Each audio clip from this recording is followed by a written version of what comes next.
Welcome back to System Prompt. This is episode number 11. Don't do it. Don't do it. It's Don't do it. episode number Oh, 11. he's It's gonna do it. episode number 11. He's gonna do it. We made it to 11 episodes, He's doing believe it. it or not. This We made man it to kills 11 me episodes, and we every have a episode. special treat for you guys. A special treat. AI in regulated industries, and we have a special guest with us. I gotta do it. I gotta throw the layup there. My name is Val, And I'm Peter. and today we have a special guest, Joe Ewing. Joe Ewing is the CEO, CTO, and co-founder of Privlex. He's led the firm's vision and delivery, and he's previously served as the CTO of Clarion AI Partners. His experience spans from large-scale enterprise implementation, AI-enabled and data-integrated systems, and modernization for mission-critical workflows. But let's let Joe tell us a little bit more about himself. Thank you for joining us. How you doing? Thank you, Val. Thank you, Peter. Man, when you read it like that, it sounds real heavy. A lot of stuff, a lot of opportunities I've had over the years. Yeah, for sure. So yeah, my name's Joe Ewing, as you mentioned, CEO and CTO at Privlex, and we've recently just spun off from Clarion Partners, and I'm excited to kind of talk about what that looks like in the space we get to operate in. But in a nutshell, it's how do you keep AI agents from breaking the law? And believe it or not, it's happening everywhere. And so we've got a lot of folks we've been able to talk to over the last few months to really refine this and bring it to market, which is exciting. And it really tees up the episode, AI in regulated industries. Yeah, it does. Yeah. There's so much in the regulated industry space, and what's interesting is more and more industries are realizing that they fall in that regulated slot. So just this last week, I was out meeting with a lot of folks in the executive search space, which is not the space you think of when you think of regulated industries, healthcare and finance and government. But there's a big lawsuit earlier this year. Eightfold AI got sued because they were generating credit reports. It didn't look like a credit report. It looked like a background check on executives that they were helping bring in for big clients. But the Federal Credit Reporting Act, defines that as a background check, defines that as a credit check, and they found themselves out of compliance. So more and more what we find is that old laws are being brought to bear on AI. And that really is the sweet spot where we play, is helping people who didn't realize that they were regulated operate defensively in that space, and do it in a way that helps create value, right? Because that really is the goal at the end of the day, is how do you use these tools to unlock value? And I think that's what we're doing exceptionally well. Joe, you've worked across multiple regulated sectors. What's the through line there? The through line is that that I think everyone wants to do what's right. Right? I've never talked with someone in fintech. I've never talked with someone in healthcare who wasn't trying to do the right thing. These are incredibly nuanced spaces. Right? There's kind of the tacit level understanding that most folks have. You say healthcare, they say HIPAA, right? But that only scratches the surface of what this looks like. And so these companies want to do right by their customers. They want to do right by their shareholders as well. But they also want to take advantage of these things that are coming. And that really is, right, it's a slipstream that you got to catch there. And so the big opportunities here for companies that do this well and companies that do this right is now I can actually unlock the value that I hear about, that I read about in the news every day. But again, regulated industries, this is a space where for the most part, lawyers would prefer to say, no, right? Let's not go there. Let's not do that, right? Keep that door shut. That's Pandora's box. Let's not open it. But more and more, there is a path to yes. And again, I think lawyers would love to be on that path to yes. A lot of it just comes down to familiarity with the technology. Do I view this as a new system, as a new innovation, or can I find a way to apply this back to existing regulation, existing guidance in a way that allows me to move forward? That's awesome. Yeah. Was there a moment where you saw something in one sector completely reframed how you thought about this whole situation? I got a great story here, right? So I remember when I had just moved into a commercial architecture role, and was helping unlock commercial transformation at a company that fell in this space. And I remember talking to so many of my colleagues about what it is that we wanted to do, right? I'm sitting on the customer side here, right? Talking about what we wanted to do, what we wanted to unlock. And over, people were like, oh, legal's not going to let you do that, right? But nobody wanted to get on the phone with legal. They were just convinced legal wasn't going to let them do it. And I remember I hopped on with this really phenomenal lawyer, Suzanne, and we started chatting. And she said, well, "What are you trying to do?" And I told her, we're on this big conference call. I told her, and she said, "Well, I don't have a problem with that. Didn't you have a problem with that?" And she's like, so often people just assume that legal is going to say no, and that really opened my mind. I like to joke. I went to a day of law school, right? Drove all the way across the country, went to a day of law school, and decided it's not what I wanted to do.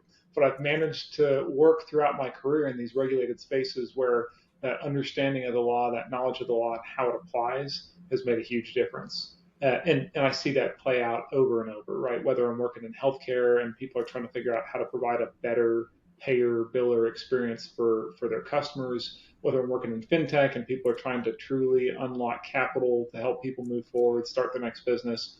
Every one of those spaces I've worked in, I see again people that are trying to do what's right. They just don't always understand what right looks like.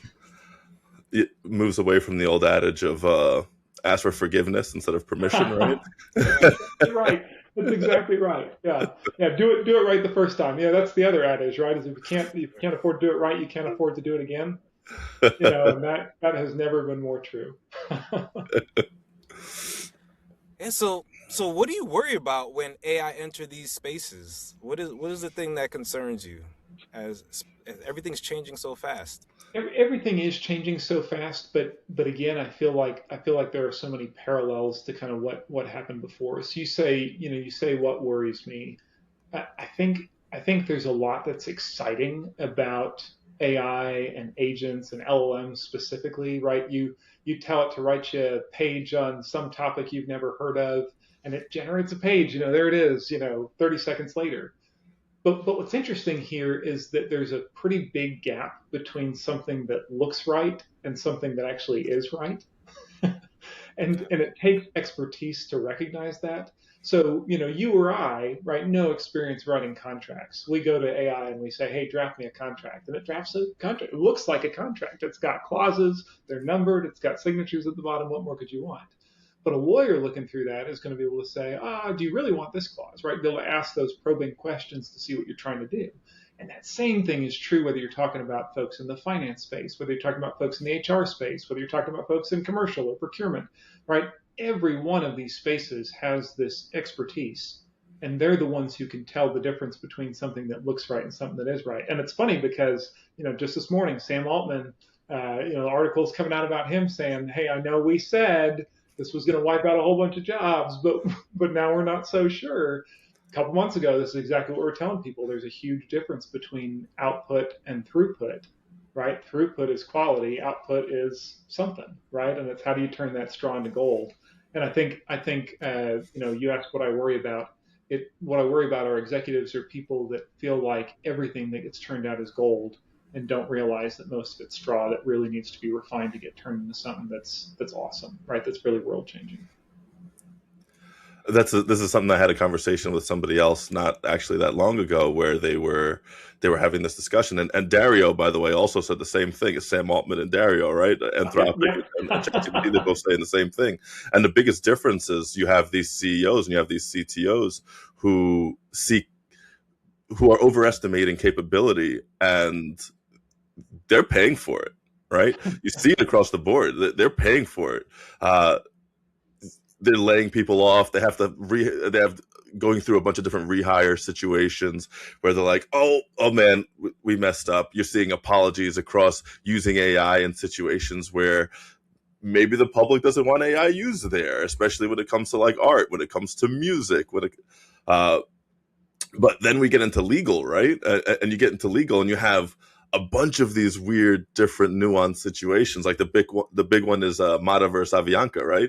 The AI hallucination case where they submitted the fake cases, and the judge threw the book at them, and I mean, rightfully so, right? You should be checking these things before you're submitting them. This is your legal credentials on the line.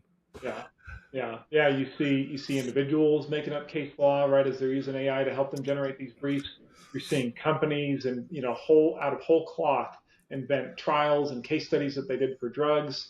You're seeing big four firms that are getting called to the carpet for using AI to generate these reports that contain deliberate falsehoods. And again, hallucinations are not unique to AI, right? You and I do these as well. We just call it being wrong.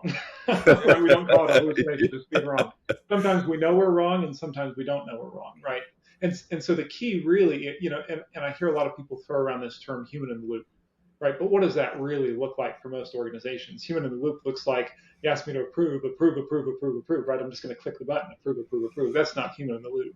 And so part of the goal here is how do you create a little friction, right? So a great example is metal detectors at airports, right? Everyone hates going through them because it always goes off and you swear there's nothing on you, then make you walk back through and it doesn't go off again. Why does it do that? Well, this is a concept that was invented back during World War II. All these operators looking at the radar and they would miss these blips as they were coming in. And so they started introducing false blips to keep people alert and engaged. So they'd have to look at the other systems to say, is this a real blip or is it not a blip, right? How do you keep people engaged? And you see this show up in driverless cars as well. Tesla wants you looking at something that wants you gripping the handle every once in a while to make sure you're still there. People love working around it. You read the stories about the guy who shoves an orange or a water bottle in there to get that capacitive feedback loop, right? So humans are very creative. They're going to find ways to get out of being in the human in the loop.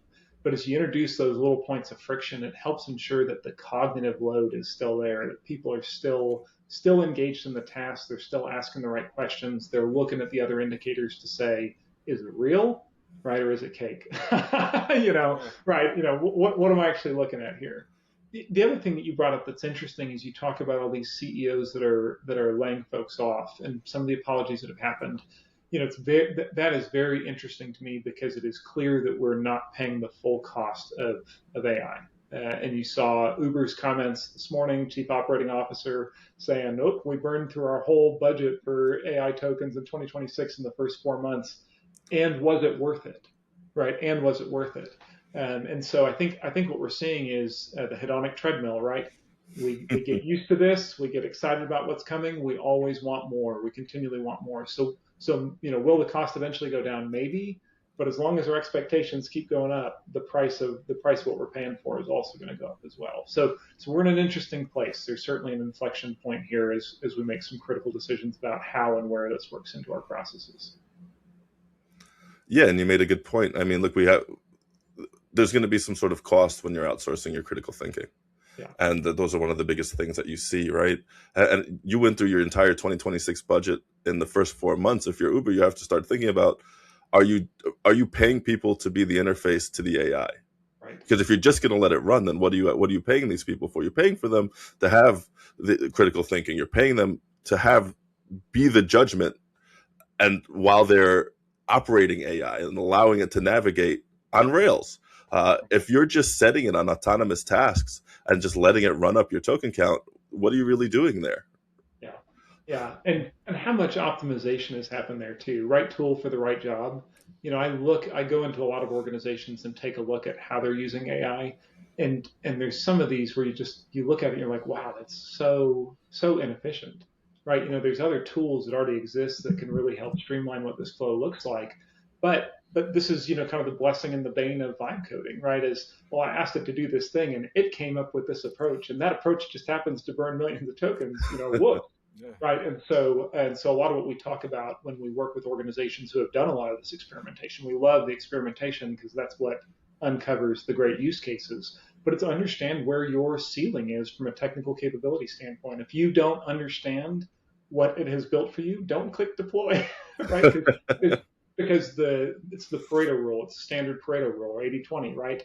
Takes 80% of the time to get 20% of the goodie, right? And then that last 20% to get the last 80% of the goodie, right? And that's challenging for a lot of organizations to understand, is that operations and maintenance tail that they take on, even if it only took them 15 minutes on a weekend to develop it, that tail is going to live forever. As long as they've got that product, the tail will be there.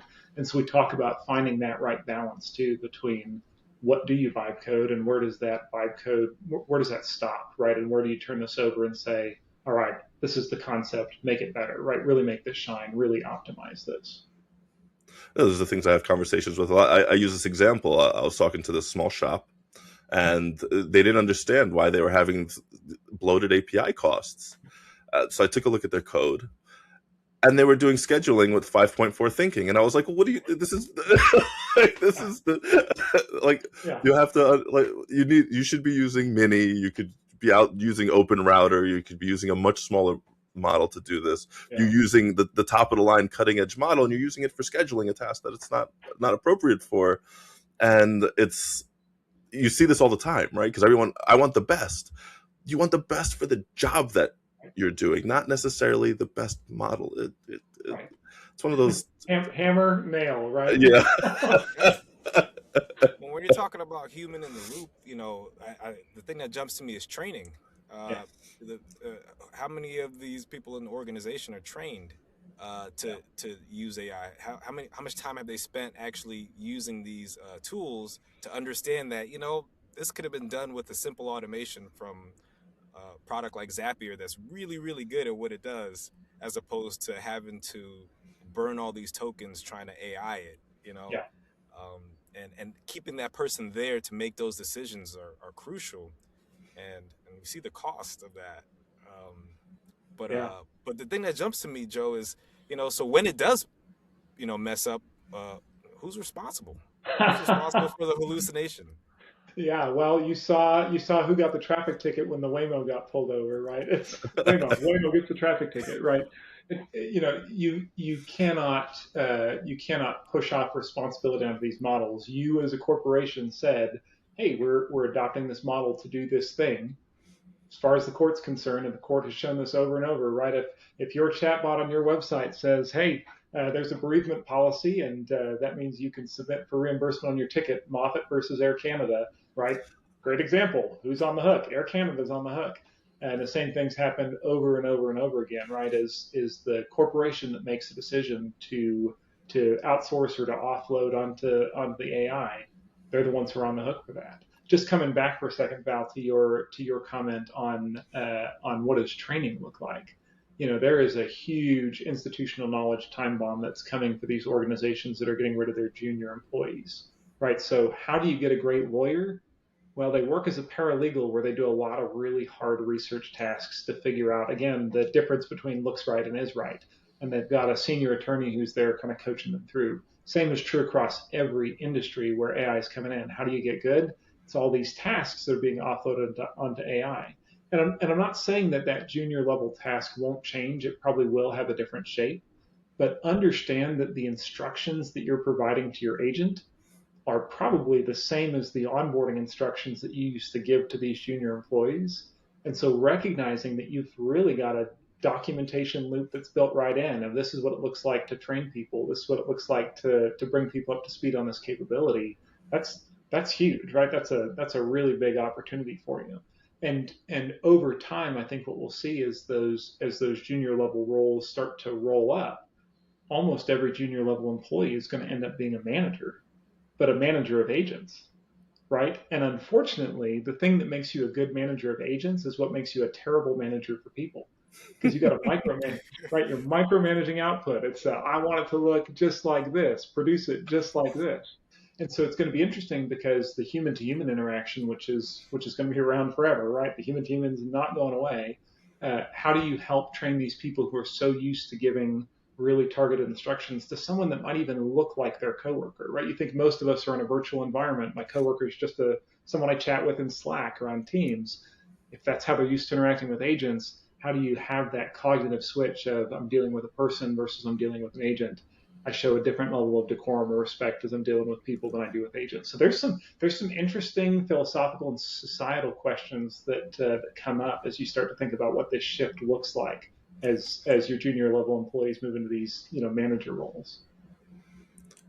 Well, it's going to be interesting to see because there's not a lot of junior positions out there right now, as you said, and it's really you're absolutely correct. It's a ticking time bomb in the industry across a bunch of different industries right now.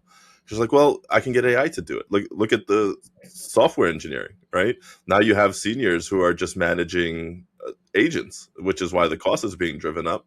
But there's no juniors behind them to fill their spot when they walk away. What are they going to do? Well, they're hoping that Dario was right and that software engineering is going to be a defunct role, because if they don't, then they're essentially going to be SOL when their seniors are like, all right, I made enough, goodbye, like I'm done. What do you do? Yeah. And this is not the first time that's happened, right? You think about when GPS came out, the Navy, U.S. Navy, got rid of stellar cartography. They stopped teaching people how to navigate by the stars. 15 years that worked really well, and then you started seeing these attacks on the GPS networks, and the Navy's like, oh shoot, we got to bring back stellar cartography. Well, what's the problem? We don't have anyone who can teach stellar cartography, right? All those guys are either retired or they're dead, right? And so what do you do at that point? So they end up having to recreate their whole stellar cartography program. So the beauty here, it's just like the laws. Some people are waiting for new AI regulation. Other people are recognizing existing regulations coming to bite them in the butt. It's the same thing. We've got parallels all throughout, and it's identifying those parallels and figuring out the lessons learned as we go through here, so that we don't dive headfirst and don't have a safety net to catch us on the other side. Well, one of the scariest things, especially as it pertains to law, is that if you're using public-facing AI for anything legal, Right. you are now on the hook, because that's all. They could subpoena that for evidence now. That there's no. So, is there an answer for that? Yeah, and what's interesting there is there's kind of some nuance here, and I'm going to preface this by saying a day of law school, so I'm not a lawyer, right? But there's a couple cases you're referring to here, right? One is the case where somebody went and got legal advice from a free chatbot, right? So Claude or OpenAI or whoever it was, right? They got free, and so you're right, that was discoverable, and it was shown that they had not done their duty, and therefore, right, all that was on the hook. But even organizations that are using a corporate version of an AI, right? They're paying for it, they're using it. All of that is potentially discoverable as well, right? So if you break the law, if you are, and I won't call anyone out, but if you're a large HR company helping to place people, and you get two applications that get submitted to an AI reviewer, identical applications, and one of them's older and one of them's younger, and the older one gets auto rejected. This is a true story within 2 minutes of being submitted, and the other one gets an interview invitation, right? The fact that an AI did it doesn't give you defense. When discovery comes in, that's exactly what they pull, is they pull all of the logic. And even though these systems are non-deterministic, you can't peek under the hood, the output's what matters, right? And so it's not a perfect example, but I can't see inside your head. I can't see how you're thinking. I can't see inside the head of these agents and see how they're, thinking. We're getting tools that allow us to peer into that world a little bit better, but outputs matter.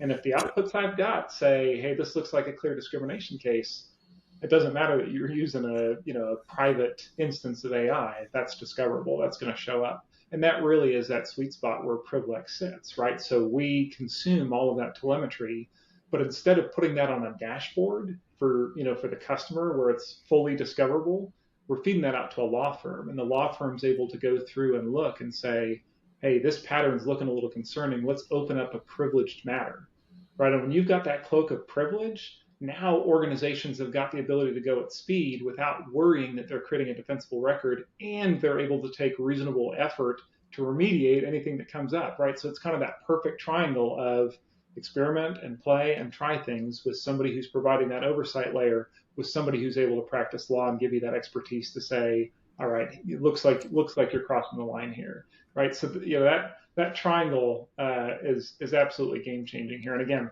that's what our customers keep telling us is holy cow, right? I didn't realize we had opportunities like this that we could go after. Yeah, absolutely. I was talking to a lawyer the other day. He's in employment law, and he's like, I'm just too scared. I'm too scared to inject this into my business right now, because I don't know what results I'm going to be getting. I don't know how to stay private. I don't know how to stay compliant. I can't walk that line right now. And he's not alone, right? We're talking to large consulting companies that are having those exact same conversations. These are the biggest players in the field that are having those conversations, and it goes to it's everything from I don't know what I can put into a chat interface, all the way to, I don't even know if I can transcribe my call. Right. And that, when you're asking questions like that of, I don't even know if I can transcribe my call, suddenly you're like back to square one of what capability have we really unlocked if we can't do call transcription, right? And there are answers to each of those pieces, but so often, again, firms and internal general counsel and internal legal offices get so caught up because they don't know what the answers are. And so the clearer answer is, well, let's just not do that. Right? No is the easy answer here. So there is a layer of protection that companies have. Is there any limits to that protection? Yeah, I mean, you couldn't, for example, say, hey, we're going to scoop all your telemetry up and put that all under a matter, right? Everything is covered by privilege, right? The courts have thrown that argument out.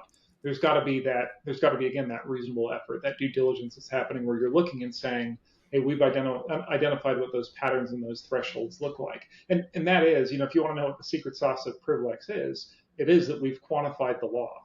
So you think across all the federal regimes that are out there, whether that's EEOC or ADA or, FICRA, we've quantified all of those to the point that we can say, hey, these are the data types that are going to be relevant for making a decision. And again, we're not making a legal judgment. That's the law firms we're partnered with, but we can then pass just the relevant data over. And then a lawyer who's trained in this space is looking at that and saying, yes, we need to open a matter on this, or no, you're fine, you're operating within expected parameters here, and kind of tune those thresholds. So again, there's a lot of software companies that would love to get into this space and just say, hey, we're going to make our own ruling of this is lawful or this is not.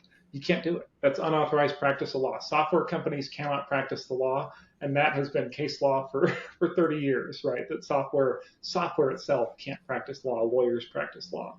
So there really is kind of a sweet spot here of, if you've got that detection layer set up correctly, you can apply that to any statutory regime, whether that's U.S. law or state law or EU law or Middle East law. Name the area, name the region, right?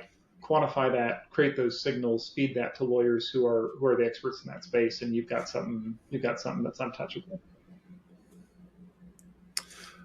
That's amazing. It's a really cool diagram that I'm forming in my head of what that actually looks You can like, see right? it, can't you? Yeah. And look, it's definitely something that's absolutely needed, especially in the space today, especially as people are navigating and trying to figure out where this fits. And then you move on to something like fintech, right? Well, Yeah. and then legal liability in fintech, where this brings up, especially when you're talking about model bias, Yep. fair lending laws, right? And how fintech is getting killed because these models have a unique bias that gets uncovered after a few hundred people are denied for credit lending, match some certain criteria, and they're just like, well, we didn't know, and the judge is like, well, it doesn't matter. It's you're culpable. You're this. That's exactly right. Yeah, that's exactly right. And it's crazy because some companies we talk to, they put an LLM watching an LLM.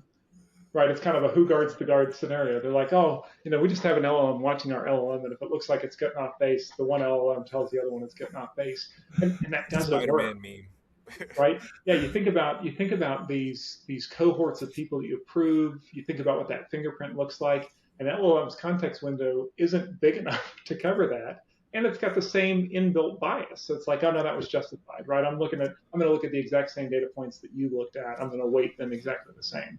So that really is right when we talk about what that needs to look like in order to be done well. This is traditional AI and ML that's sitting on top of it, right? It's not LLMs all the way down, right? It's the guardrails, it's the tracks that you want to make sure you're not getting outside of those parameters. But at the same time, the flip side is companies that lock down their LLMs and their agents so much that they're basically just robotic process automation, right? It's the RPA 2.0 revolution of using a very expensive tool to do what is otherwise very simple RPA because I've put so many guardrails on it.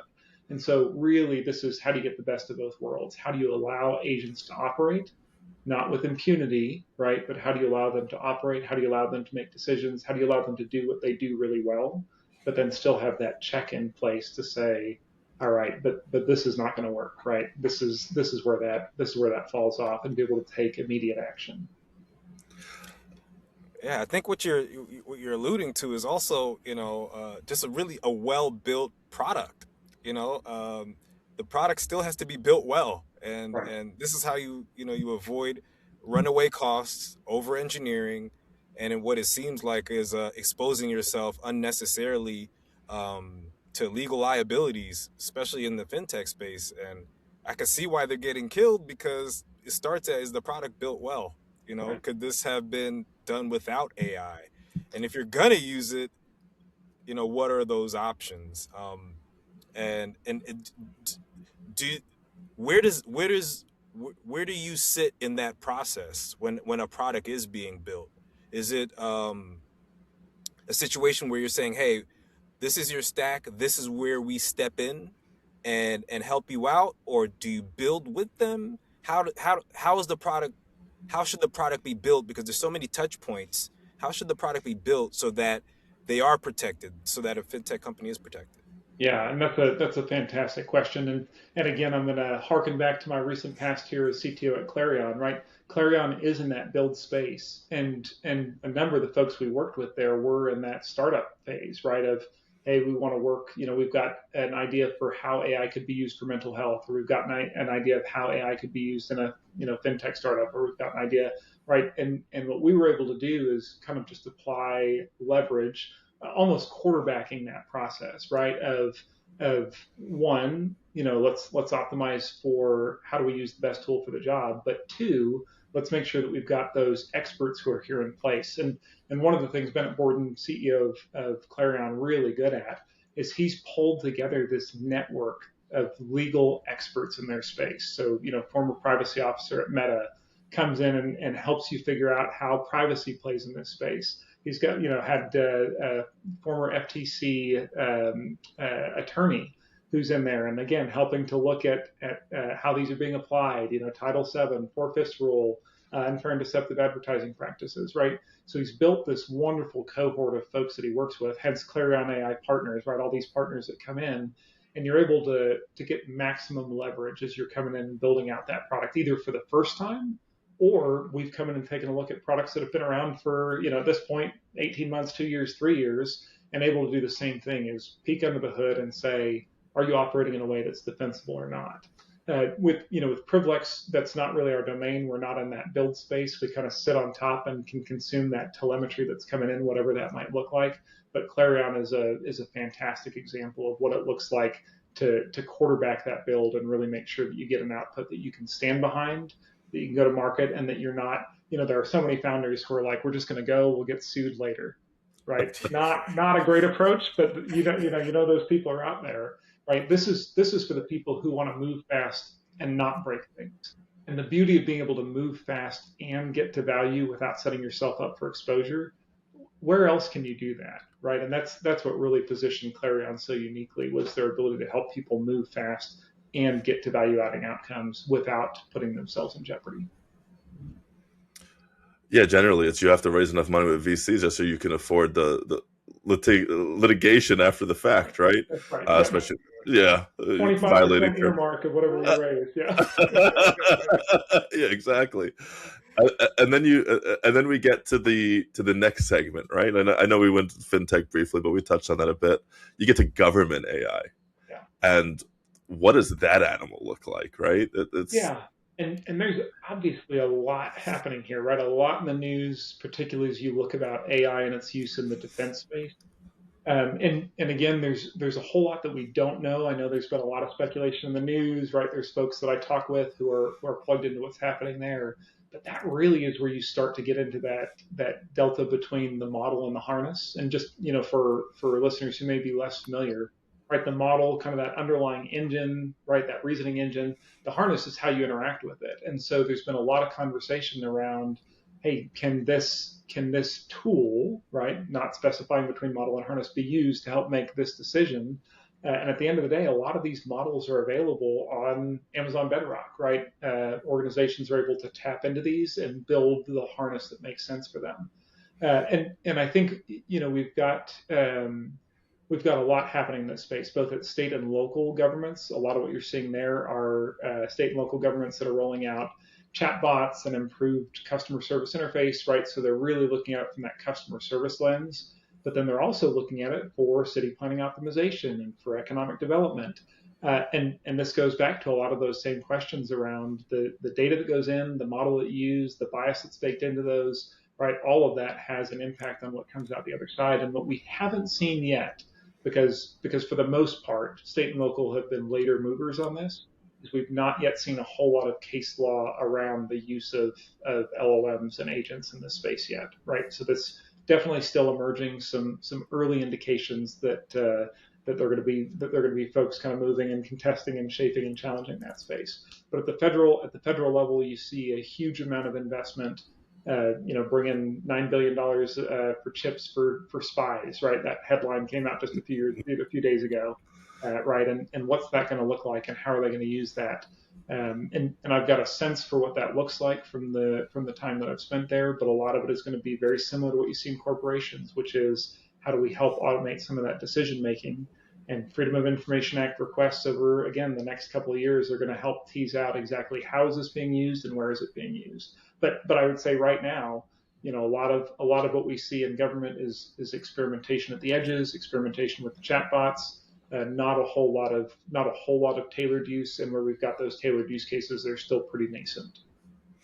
The one big worry that I have, especially as it pertains to like government AI, is are they going to be able to keep up? Because we really know technology moves faster, much faster than legislation, right? Much faster. It's not even a question. And will they be able to keep up with exactly what's going on to make sure? Like, look at China. China right now, they put out an edict basically saying that companies cannot fire employees if the company is trying to be more efficient and replacing them with AI.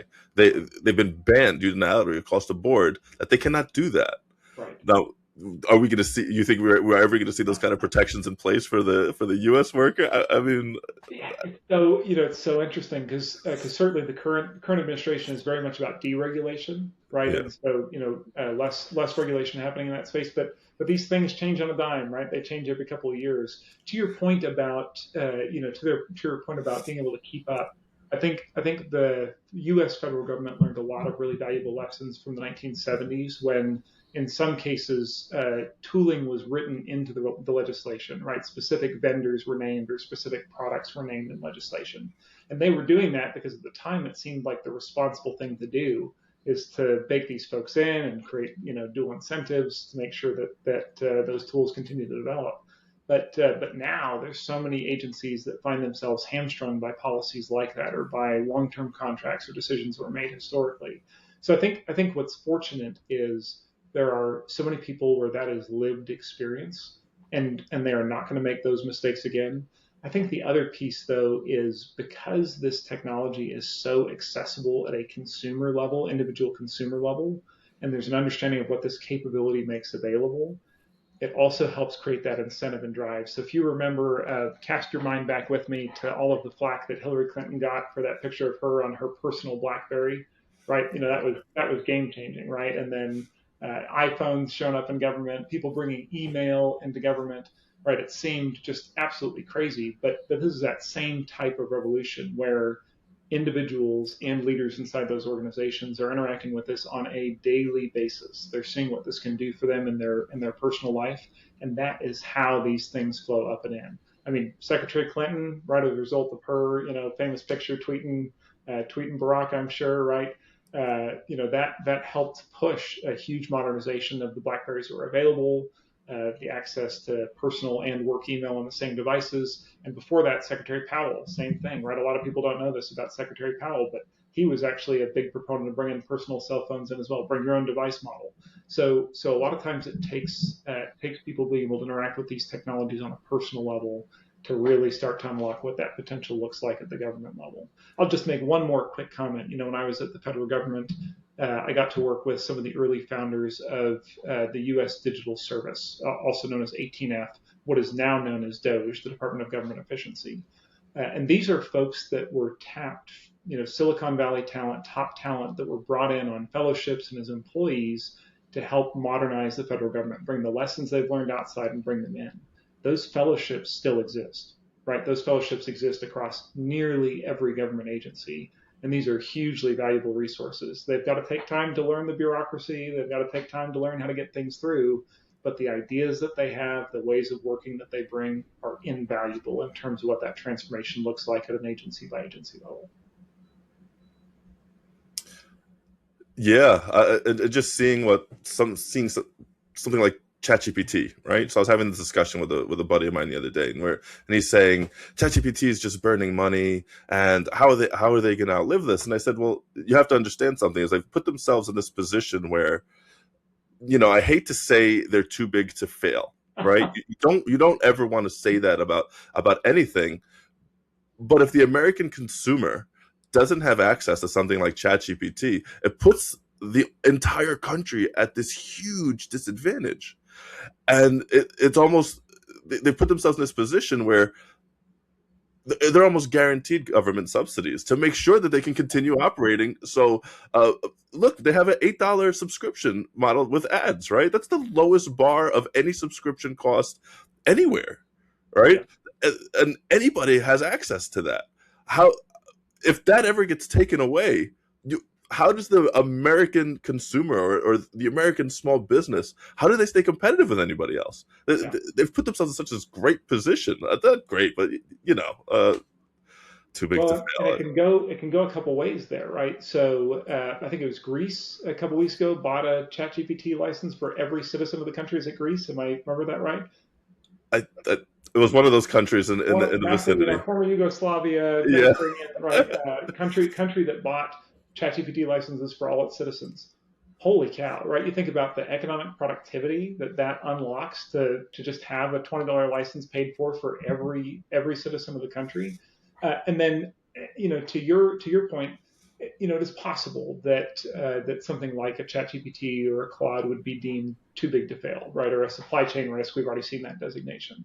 The other model, though, that is interesting is go back and look at the history of railroads in this country, right? Railroads equally transformative in terms of the capability that they unlocked, being able to move goods at high speed, right? Low disruptions, opened up whole new markets. And what happened there? Lots of bankruptcies. And with those bankruptcies, larger entities coming in and buying at pennies on the dollar, the rail and the cars, right? And so the same thing could happen here. There's a lot of money that's being poured into data centers, by a very small number of companies, and a lot of them are kind of funneling those even to a single company that's doing a lot of those build outs. There's a very real possibility that a company like that goes under, and other people are able to swoop in and buy that at pennies on the dollar. So while they're burning money today, there could be these, what you might call more free invisible hand economics that help to guide and unlock some of these opportunities for these larger companies. Well, we're gonna go and finish this with a rapid fire, Joe. Okay, okay. This has been awesome. And we got a couple questions for you. And yeah, we'll finish this with a rapid fire. This has been a great conversation, and yeah, I'll tee it up. Um, which one of these sectors gets AI right first? From government, fintech, from the sectors that we discussed already. Which one of them? Legal? Which one of them gets AI right first? That's a great question, and I know it's rapid fire, right? So, but give me a second here. Um, my guess is that on the regulated side, it's probably healthcare that gets AI right first. And I think the reason why is one long history of very successful innovation in the healthcare space, um, and so many excellent consumer touch points where there are clear opportunities to plug in, where existing regulation will not have to shift much to really unlock the value. I think fintech is under a lot of scrutiny. They'd be a fast follower there, but I think the healthcare space is probably where we see some real incredible innovation getting unlocked earliest, and across a number of different facets. I'll do the second one. What's the one thing regulators consistently get wrong about AI? I think anytime a regulator considers AI as something new or different instead of recognizing it for what it is, which is an expansion of what has been building since the 1970s, anytime they're considering it a new class or a new category, and I read lots of papers that have come out where that's how they try and consider it. I think that's the biggest space where they get it wrong. I definitely agree with that, especially coming with a machine learning background. Sorry, Val, go. You got the. You Last question, Joe. I wish it wasn't, but last question for today. What would you tell a founder that's building AI for a regulated industry? What would you tell them? What's one thing you would tell them that they don't want to hear, but they need to hear? Yeah, I really am going to come back to the move fast and break things mantra is not the right mantra here, right? The real mantra is move fast responsibly, and I think what they would not believe is that that's possible, right? I think a lot of these founders are coming from corporate experience where they watch how slow the engine goes the minute you get legal involved, and they're doing everything that they can to avoid that happening. But the value to investors, the value to their future customers, right? That's incalculable when you've taken the time to be thoughtful from the get go. And so I don't think they'd believe me. I don't think they'd want to hear it, but I think it's the right piece of advice: is move fast. You I heard was it. heard it right from Joe's mouth. Right from Joe's mouth. Absolutely. Look, I wanted to thank everybody for tuning in. Episode 11. Joe, you've been outstanding. Thank you so much for coming on and blessing us with some of the wisdom that you're able to bestow on us, especially considering AI in regulated industries, Yeah, right? feelings mutual. Peter Val, this was fantastic. So thanks for having me on. Before you go, Joe, tell people how they could find you. Tell people how they could find Privlex. Yeah, And easy to find. Head to privlex.io. Take a look at what we're doing. Schedule an appointment. We can sit down with you and help you get started. you I heard might it have to here. punt a few people your way. Like I said, I talked to the lawyer the other day. He's gonna. Okay. Awesome. Joe, thank you so much. We appreciate it. This was episode 11 of System Prompt. I'll see you guys next week. Take care.